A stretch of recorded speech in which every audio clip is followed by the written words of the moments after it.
the Global Energy Leaders Podcast, Episode 23. Welcome to the Global Energy Leaders Podcast, powered by R Squared Global.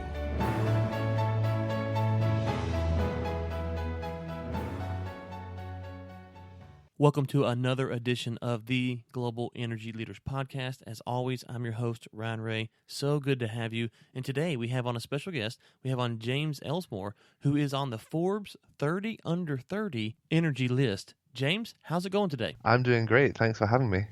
Well, let's just kind of get into that. How did that come about? How did you get your name in the hat? I was looking into this last night. I mean, T. Boone Pickens, some other industry heavyweights go through this process of deciding who is worthy of this title. So tell me the story. How did this come about? Yeah, and I thought it was especially interesting with someone like him on there getting in for renewables work, but it seems like they're fairly open to all different sides of the energy area. So I was based out in the Bay Area, in Oakland, just outside San Francisco, and I've actually ended up working with quite a few other people who've been listed on the Forbes 30 Under 30 for energy. I worked with an incubator there for solar energy companies called Powerhouse, and quite a few people have come out of that have gone on to be listed by Forbes. So I knew various people that have been in it, and was really quite shocked in January when I got an email in my inbox saying it's gone live, you're on the website and you're on the list this year. And actually next week I'm heading off to Jerusalem for the annual conference that Forbes run there, where they invite all the people who've been lucky enough to receive the award. And so I'll be there for a 4-day conference, which I'm pretty excited about. I've not been to Israel before. Oh, wow. That does sound exciting. So you mentioned solar there, or renewables more specifically. What got you into renewables and, solar energy? And we'll talk about what you've got going on in a second, but what was the draw for you to get into solar energy? I've always been interested in the environment and renewable energy, and I grew up on a farm in rural England, and we actually, probably getting on for 10 years ago now, installed solar panels on our own farm buildings to generate electricity. And so I kind of, through that installation process and the process of looking at that sparked my interest. And from then on through college, and since then I've just really pursued that. And I think for me, solar is really the ultimate renewable energy source. Although I'm really interested in wind and hydro and other things, I think I'm just a really big fan of solar, and I think we're progressing so quickly. And in the last 5 years, things have moved on so quickly that it's just an exciting space to be in. Yeah, and kind of how we got connected was you were listening to Dr. Joshua Pierce on one of our episodes, and one of the things that he talked about was if you just look at the charts for solar energy production, it's really just the last handful of years as far as actual a viable power entity. It's really taken off, and so it is exciting to see. And one of the questions that I hear when I talk to solar professionals is, when will the battery technology catch up to the solar technology? So what are you seeing as far as the battery technology being able to store the solar energy for a reasonable amount of time? Yeah, well, for a start, I just wanted to say on your podcast, I love the wide range of views and opinions that you have, and it was really interesting listening to Dr. Pierce on solar. And on that point that you made about the speed of the price that solar's come down, just an anecdotal evidence of the own solar system that we installed on my parents' farm. Within 1 year of the installation, I think the price of that companies were quoting to do a similar install had halved in price. So we were kicking ourselves, but it's one of those things that, prices are falling and changing so quickly, you never know when the right moment to enter is. Regarding the batteries, obviously that's a huge, that's the big thing for solar energy now. I think panels have got to a low enough price, and the technology has got high enough that we're not going to see huge breakthroughs in solar panels in the next couple of years. There's going to be incremental changes, but batteries is really the place to be looking at and seeing changes. And there's so much money going into that now and research to work out how we can best use them.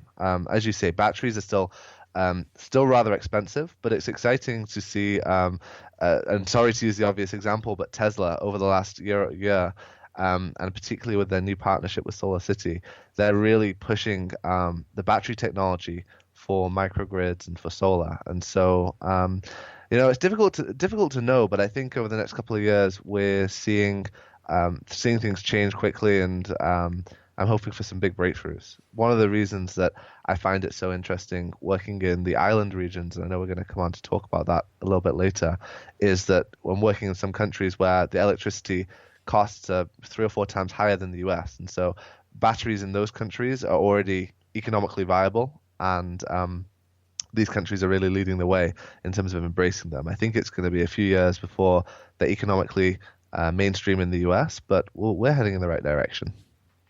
Absolutely. And thanks for your comment. We do try to bring on a wide variety of energy experts because, we need to get power to people. And so that's what we want to help educate people on how to do that and the best way to go about that process. And that's why your stuff is very fascinating. As far as the battery, just one more thing there. When I was at a conference last summer, and they had all these people talking about batteries way above my education level, just kind of really in depth on the battery discussion. And it was fascinating to see that, when we step back, sometimes we don't think about all of the sheer brain power that's going into not just, we think about Tesla, like you said, but there are academic professors around the globe that are trying to solve this problem. And so it's encouraging that it's not just, it's not just entrepreneurs who are out there doing it. They've got their space, and you've got, the academic world that's got their space. And so I was really encouraged to see that it's a very collaborative effort to kind of work through this issue of how do we solve this battery problem? Because when you're looking at some of these microgrid solutions, at least what they're talking about in Africa now, like you said, this stuff changes so fast. This was last year. Maybe they've kind of solved some of these issues. That was still kind of their big concern. And so what do you see as far as the connection with industry and academia, that there is this partnership that's kind of, where they're working together, where the research is coming out saying this is what we're finding, it's getting to the marketplace, and the marketplace is going and testing these ideas? Or is there still kind of a disconnect between where academia thinks it needs to be and where the marketplace is pushing it to be? Yeah, that's an interesting one, and I'm not sure I'm the best qualified to answer that, but certainly it's interesting to see those links between academia, government investment and where that's going, and then the private sector. And I think, historically there has been an emphasis on government investment and academia to really make the breakthroughs, and that's certainly been really important to getting to the stage we're at. But now I think the technology has got to the point where private entrepreneurs and inventors are really taking the lead. And, as we said with Tesla, and there are plenty of other companies, but that's the one we see the most in the media, there are all these different technologies. Now, the challenging thing for someone like me working in the sector is to know exactly which of these new technologies that are up and coming are going to be the breakthrough. A lot of the time, there is some great technology which can be, absolutely revolutionary, but the cost can be completely prohibitive. And so knowing which ones are going to be both, technologically viable and economically viable is going to be the challenge. And it really takes, it can be a leap of faith sometimes for companies to invest in these new products. So that's why things can sometimes take longer. I think that answered the question. So let's kind of get into your company and what's going on. Give us it's a nonprofit organization, as we know. So give us the 30,000-foot view of what you guys do and kind of how this came about. Yep. So we bring together the nonprofits, governments, and private sector to try and really push solar as a mainstream solution for energy. And often people think of solar, they think of renewable energy, and they immediately associate with climate change. But actually, what we want to do is show that there are far more reasons to use solar than just climate change. And in many parts of the world, solar is the most economically viable solution. So one interesting piece of research that I like to cite is a professor from Yale University, and he looked into solar and the reasons why people install it, and actually found that the biggest indicator in America, regardless of race, of region, of income, anything else, the biggest indicator of someone installing solar is whether their next door neighbor does it first. And I think that's a fantastic insight into human psychology, of people waiting for someone to prove the technology to them until they really want to embrace it themselves. But what we thought with that was, well, we have a limited fund of money that we can invest. Where can we put the most prominent solar installations that can really show people that solar is there and that people are using it? And the campaign originally came with a petition asking President Obama to put solar panels on the White House. And the solar panels in the White House have a really interesting history because Jimmy Carter originally put the panels, solar water heaters, up there back in, I guess that was the 70s. I'm not so good on my American political history.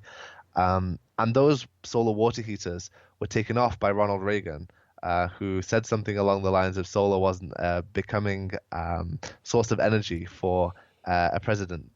And I thought that was really interesting, that political dynamic. So President Obama has or did install 4 kilowatts of solar, so not a lot, probably enough to power the Oval Office, but that's about it. But there was some powerful symbolism in the American president making an installation like that.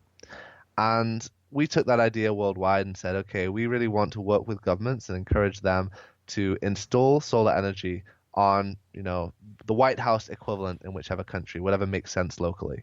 And as you said, we've had a focus recently on the island countries in the Caribbean, which has been a really interesting place to work because the Caribbean is facing some of the highest electricity prices in the world. Some islands are paying up to 50, 60 US cents per kilowatt hour, which compares to about, between 8 and 15 cents in the US. So 4 or 5 times the price.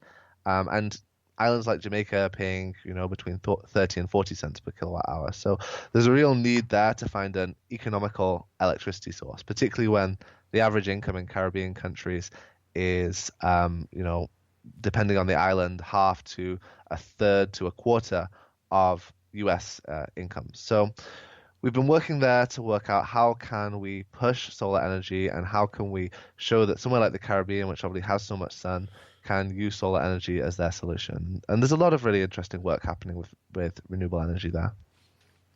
No, you bring up a great point. And as someone who's worked in oil and gas and has worked in various energy sectors, one of the things that I always, when I hear about renewables, I'm always curious to see, okay, well, where is oil and gas in the process?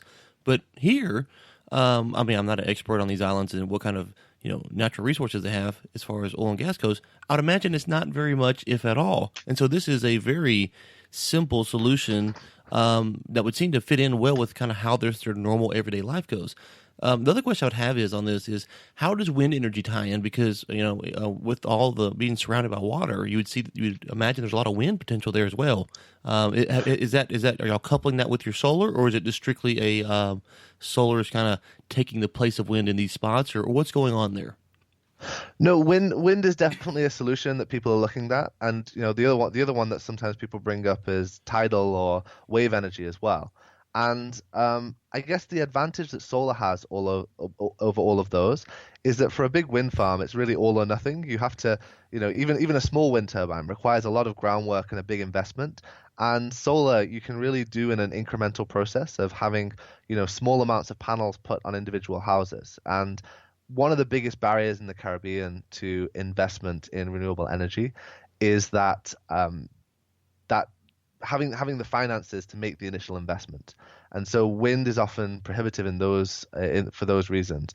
There are definitely projects. There's Aruba and I think Jamaica, as well as Fiji in the Pacific, do have wind farms, and those islands with larger grids are definitely looking into that. But often it's just been, a large wind farm can be such a big investment that it's been too difficult to organize. And actually solar, in terms of the availability there, solar in the Caribbean really is a better resource. There's more sun energy available often and more consistently than wind energy. In regards to, I mentioned marine energy as well. That's a really interesting one, and there's been a lot of research in the North Atlantic and places like Scotland and Norway on that potential. But that's something that often people ask me about, but it doesn't really have the same potential in somewhere like the Caribbean. It needs those stormy places like the North Atlantic. With regards to your other point, yes, the Caribbean does not have many natural resources. And in fact, another reason why this is so pressing is traditionally the Caribbean has relied on Venezuela as its main source of oil through an initiative called PetroCaribe, where islands were tied into only buying their oil from Venezuela. Now, given the current political situation and the collapse of the Venezuelan economy, that's a very difficult position to be in. And so islands are looking to diversify themselves away from that. The one exception that does have a lot of natural resources is Trinidad and Tobago, which which have huge oil resources and also big gas resources. And I believe Trinidad and Tobago, despite only being a country of 1.5 million people, is or at least one of the biggest supplier of natural gas to, I guess that would be LNG, to the United States. So, but on the whole, though, no, islands don't have those natural fossil fuel resources. Okay, so what is the long-term goal here when we look at these islands? Are you looking to get down into every kind of household, or is it just to start with the government and then maybe get into the commercial sector and supply energy there? Or how far does this program? Where does it start for you guys, and where does it end with your program? So there are lots of different programs working on various sectors of the Caribbean energy market. And we're working very much on the public education side and the policy side with governments, also a little bit on providing local training. And there are various barriers that vary from country to country. One is that some of these countries may only have 40,000, 100,000 people in. Some, like Jamaica, are a bit larger, 4 million, but still the size of a US state. And often there's a lack of local resources and local knowledge. I mean, when you have 100,000 people in a country, there are just not enough people that have a variety of training in certain areas. So building up training in renewables has been something that we're really interested in doing. Obviously, our installations on the Parliament building or local equivalent of the White House are more aimed at kind of public education and media attention towards solar. But there are other people working from all different angles in trying to build investment. And so a lot of what we're doing is trying to bring all those people that are sometimes siloed in their different areas together to work together, and also bring attention from American companies that might not realize the market potential of the Caribbean right on their doorstep. But unfortunately, one barrier which continues is that when you have such small jurisdictions, they have very, very different laws. You can go from one island to another, and there can be quite different regulations. And so when you only have 100,000 people, it's quite a lot of small fragmented markets. And that's a continuing challenge for investors in that region. And one thing you've loosely touched on there, but I think is really important, is when you guys come in and you start setting up your solar panels, and even if it's just at the big government level, so I mean little government in this case, but the government level, that requires someone that can work on these and that can fix them. So you're creating, maybe not a lot of jobs, but you are creating jobs. And as these people go through this process, it allows, like you said, for people who come in and can be entrepreneurs and say, hey, I want to invest in this island here. And then the local talent is there to work with them and to service them. So it seems to me that maybe, even though this is kind of the early stages, it sounds like 3, 5, 7 years from now, there will be people on the ground who can maintenance these panels and can work with them and understand it. And so it's actually going to create a lot of potential opportunity as we kind of go down this process. Yeah, for sure. So last year we were partnered with the government of St. Lucia, which is in the Eastern Caribbean, has a population just under 200,000 people, and their government are really committed to renewable energy. The average person is paying 38 cents per kilowatt hour for their electricity, and so people are really suffering through these high electric bills there. Somewhere like St. Lucia and most of the Caribbean, everyone has access to electricity. There are quite well-established grids, so it's not an electrification issue. It's just the price of electricity can be so prohibitive. That's quite different to somewhere like Haiti, where maybe less than a third of the people will have access to electricity, and similar to Uganda and other parts of sub-Saharan Africa. But St. Lucia was really interesting because we partnered with the government. We installed a small installation on the government house, the official residence of the Governor General, so equivalent to the White House. And we worked with a local company that are kind of a startup, a young guy who's really building his business and wants to do more solar. And we used this as an opportunity to train some of his team, who were very qualified electricians and construction people, but hadn't as much experience in solar. So we gave them some training, and also gave this guy who had a local startup called Noah Energy in St. Lucia a chance to talk on the radio, talk in the media, and get his company's name out there. And it's been great because since that installation, he's been inundated with phone calls of people making inquiries about having solar on their own homes. And so it does show that a lot of the times it's just a lack of knowledge, and particularly when there aren't that many existing installations in a place, that can stop people from uptaking. And as soon as people realize how much money they can save in these places with solar, particularly when they can feed back into the grid and don't need batteries, then the market can take off quite quickly.